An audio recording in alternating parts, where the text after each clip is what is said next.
Console, built-in debugger of browser. Almost every developer uses console.log all the time to print messages and debug problems in their code. But this tool has a lot more to offer than you may have ever realized. Just stop doing this again and again. Stop tampering with the spell. Let's try something simple and run it.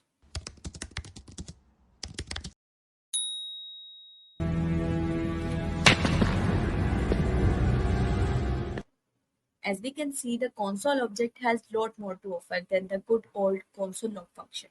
In fact, there is probably a better way to log anything you want. It only requires that you be aware of your alternative options and that you become familiar with them. In this video, I am going to introduce some of the more powerful or useful functionalities of the console object that I have adopted during my time as a web developer. Let's make a test object as an example first. And as we all know, that's how it looks when we call the console log with our object. Let's try it with another way using dir method. And here you can see, while console log prints the object in its string representation, console.dir recognizes the object as an object. The output is presented as a hierarchical listing with the disclosure triangles that let you see the content of the child object. There's a lot of things we can do. The thing to think is that why use lines when you can use tables?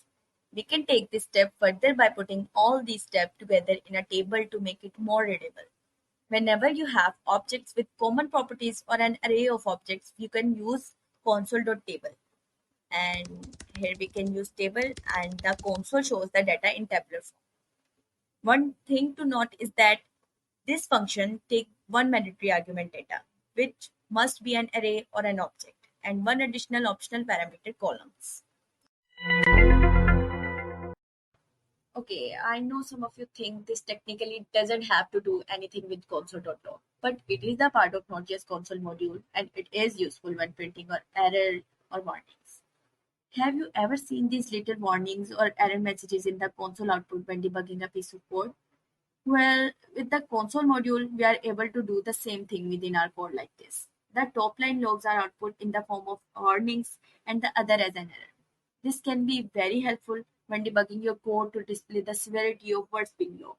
Let's take an example. Assume when the console print out a lot of information. It is not easy to find exactly what we want. So don't worry, console.one can help us because it has a special yellow color flag and our output will display something like this. Similarly, for warning, we can use console.error as well. I have an example. In our daily work, we certainly send HTTP requests to get data. And when an error occurs in the request, I will consistently print an error message via console.log. But guys, believe me, that's not a good idea. Using console.error would much more sensible because it not only has a unique red color flag but also print the stacked relationship of function calls. How do you generate out the execution time of piece of code? Maybe like this if you are new because I made this mistake and maybe you don't even care about execution. Maybe sometime you have also gotten the execution time of piece of code by calculating 2 times interval. There are lots of maybes. So we have a better option. Let's try it. After this, you may say, wow, that's great. I like it way too much. But that's not enough. If you want to count the execution time of multiple pieces of code, you need to give it a flag. Last but not the least, let's style our console. I know we don't have enough time to do these childish things, but just in case you want to flex your new godly logging abilities, you just have to use modulus C before string and pass the CSS style as another argument, like this. And now you can practically use the console to paint anything you want. And at the end, sometimes we don't realize we can make our lives as a developer a little bit easier by just adopting to new small habits like being a console pro.